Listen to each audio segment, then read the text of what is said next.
Hi, my name is Sam Wells. For this assignment, I have completed a number of personality assessment tests such as the Myers-Briggs test, the True Colors test, and the Big Five test, among others. Using these tests, I have been able to draw some conclusions about the type of person I am and the type of leader I am. With a good understanding of your own personality, it becomes easier to recognize certain skills that you need to work on to ensure that you are the best leader that you can possibly be. My action plan for building my strengths and improving my weaknesses is to really be aware of their presence in my day-to-day life.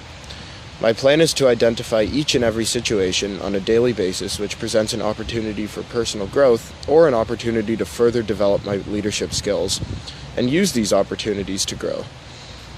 The skills and knowledge you gain throughout life are all transferable in a work setting, so this action plan will ultimately make me a better business leader or just a better leader in general. In this video, I will be discussing the strengths and weaknesses that I have discovered about myself based on my personality, and demonstrating various examples of situations in my life in which I can build my strengths or improve my weaknesses. Writing tends to be something that I'm better at. It's definitely one of my stronger skills. The reason why I have decided to use kind of a vlog format for this assignment rather than writing something out is because I've set a goal for myself, and that's to really decrease the amount of verbal fillers like or that I use while speaking in public. So I'm hopeful that this video, when I make it, will kind of give me the opportunity to just work on that skill, which is something that I'm not great at right now. The way I see it, there's no reason why we can't use this assignment specifically to build on some other strengths and weaknesses of ours, as well as just our strengths and weaknesses as it pertains to leadership. Quite frankly, public speaking is something that every leader needs to do anyway, so it's definitely a good skill to have.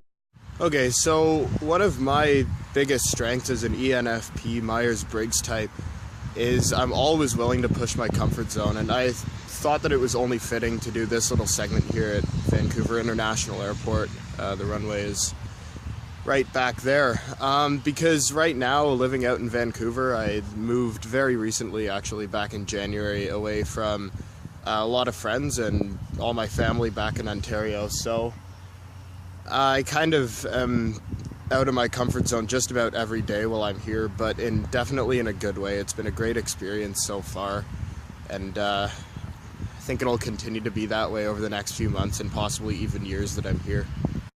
So as part of my plan to continue to build off my strengths, I'm actually kind of fortunate with this strength in particular, simply because it's happening every single day.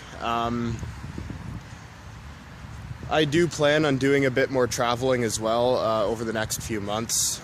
Hopefully gonna be able to make it down to the States a few times, so I'll just continue to try and build off that strength to push my comfort zone. And I'm extremely fortunate to be able to be doing that just about every day. It's a lot of what I'm going through out here is new, but that's definitely not a bad thing.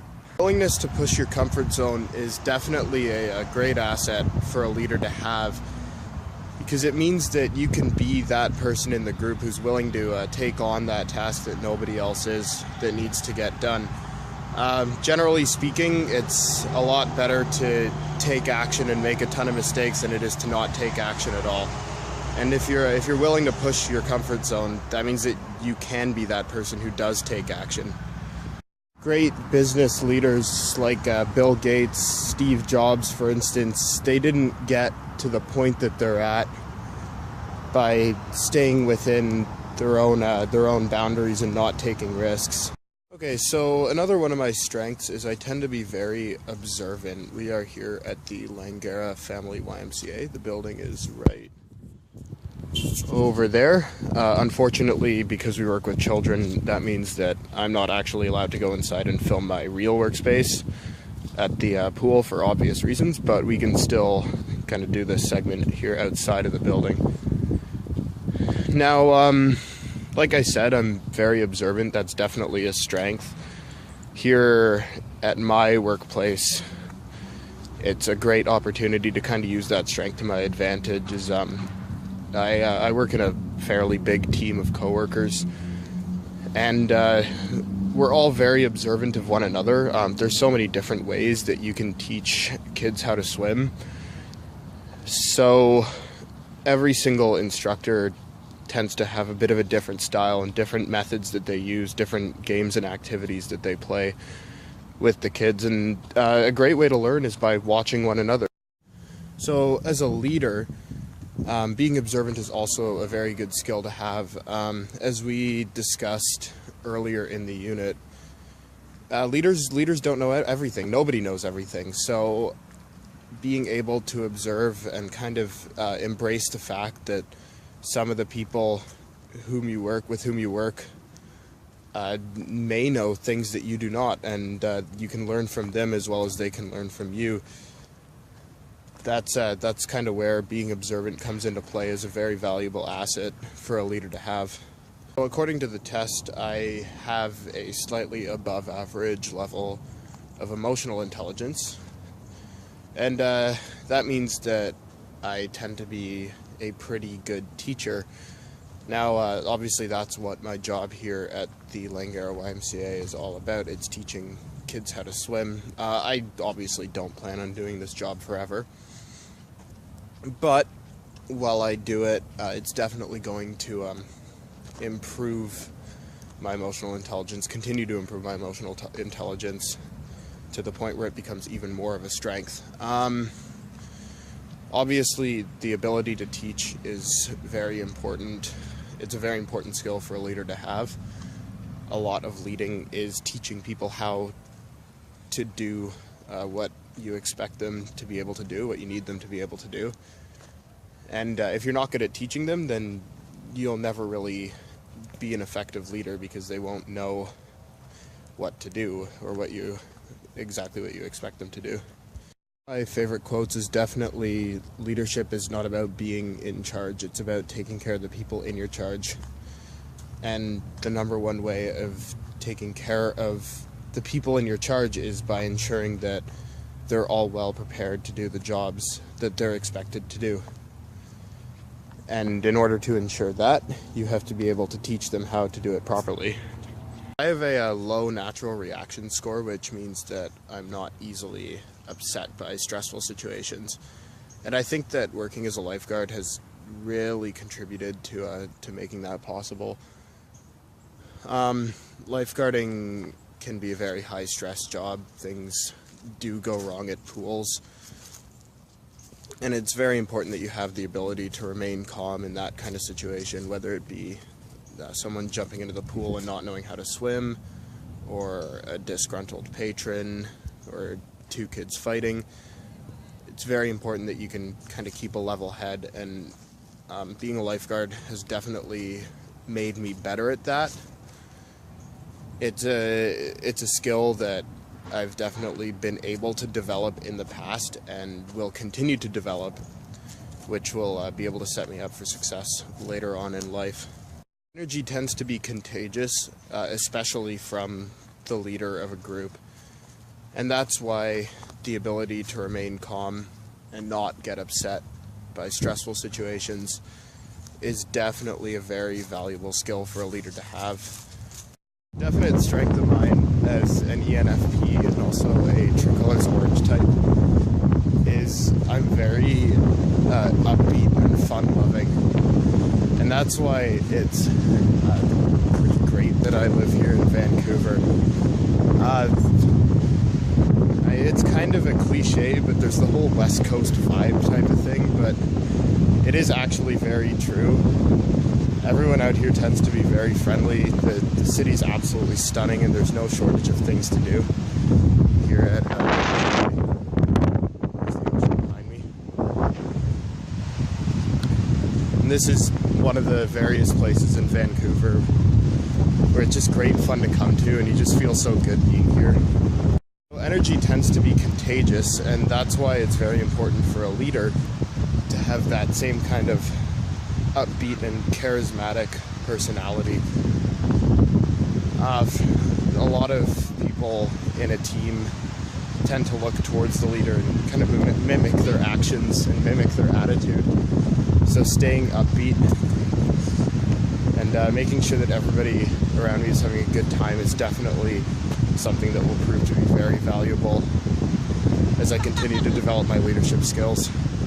So as an ENFP personality type, I tend to be pretty independent, and that can definitely be a good thing, but it can also be a weakness.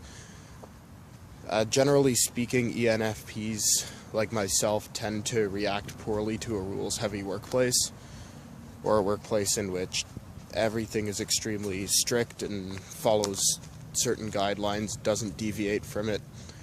So the fortunate thing about the job that I'm doing right now is, as a swim instructor, I'm the one who's kind of leading the class, right? I'm the one leading the group. Obviously, there's certain guidelines that we need to follow, but there's also quite a bit of flexibility in the way we do our jobs.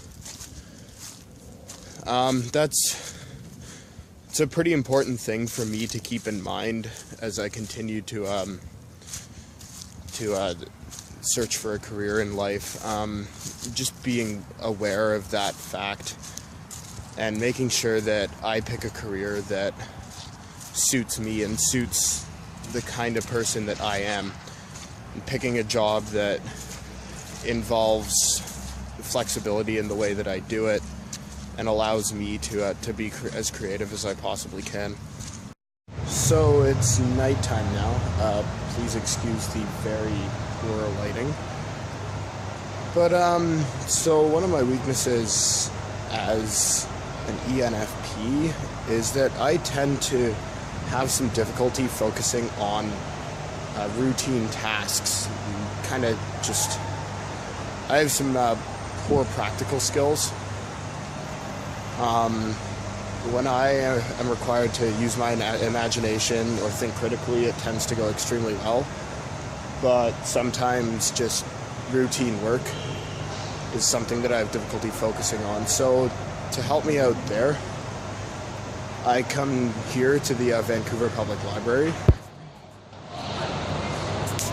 And if the building looks somewhat familiar, it's because it was actually part of the Vancouver 2010 Olympic introductions. So it's kind of hard to see right now because it's nighttime, but it really is quite a splendid place. The study environment here is absolutely fabulous, and having this kind of more formal workspace really helps me be able to focus a lot better on some of those routine tasks that I have trouble completing at times. It's definitely superior to studying just in my bedroom or whatever, which is something that is doable in an e-learning course, but not a good idea for me. Having a formal kind of study place is very beneficial to me personally, and I didn't really know this about myself until this year when I moved to Vancouver. So I probably would have liked it if I had kind of known that that was what worked best for me throughout my high school career. But as they say, better late than never. For a leader, it's very important because a lot of the time your team kind of depends on you to be able to complete those routine tasks on time, just as they're expected to do. Leading by example is very important. And it's great if you can think critically and creatively, but that's not always the job that's required. As I move forward kind of in my life and in my career, I'll definitely kind of keep this this knowledge about myself in mind so that I can ensure that I set myself up with a work environment that works for me if I'm to lead, or even if I'm just to be part of a team rather than the leader of the team. Either way, it'll be extremely beneficial. Okay, so another one of my weaknesses is I can get a little bit overly emotional. That comes with my personality type.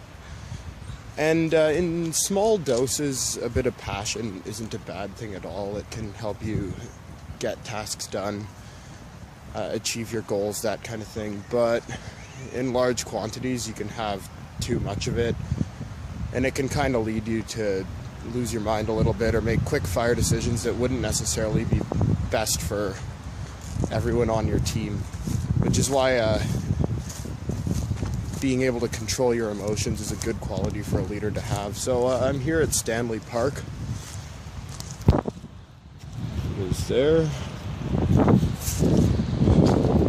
Quite a nice place, and it's a pretty amazing place to come to if I ever am feeling a little bit too fired up about something, or I've got too much on my mind and I feel like I'm letting my emotions kind of get the better of me. So that's kind of the tactic that I have right now, is have somewhere where I can go to settle down if need be. I think for me, being around nature is definitely something that can calm me down.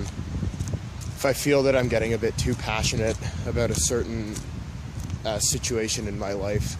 So right now I'm at UBC, University of British Columbia, to discuss one of my weaknesses, which is overthinking things. Sometimes I think too much about various decisions I made or actions I took. Now, the reason I came to UBC is because a few friends of mine go here, and I was actually going to have one of them take part in this segment. Unfortunately, he's running a little bit late, and we're kind of beginning to lose daylight. The sunset is back there. So I thought it best if I just go ahead so that I don't have to film this one in the dark.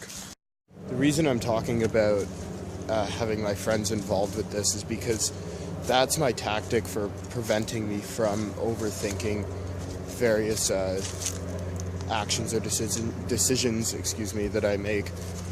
It's to kind of discuss certain things with my friends,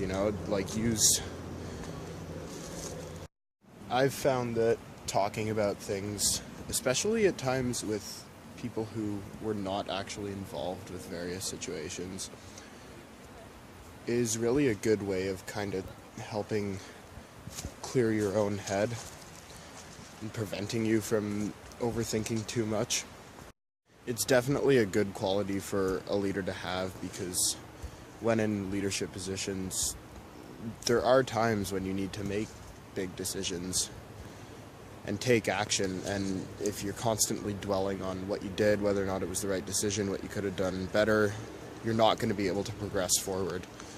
So it's definitely important to be able to prevent yourself or stop yourself from overthinking too much and just go about your business.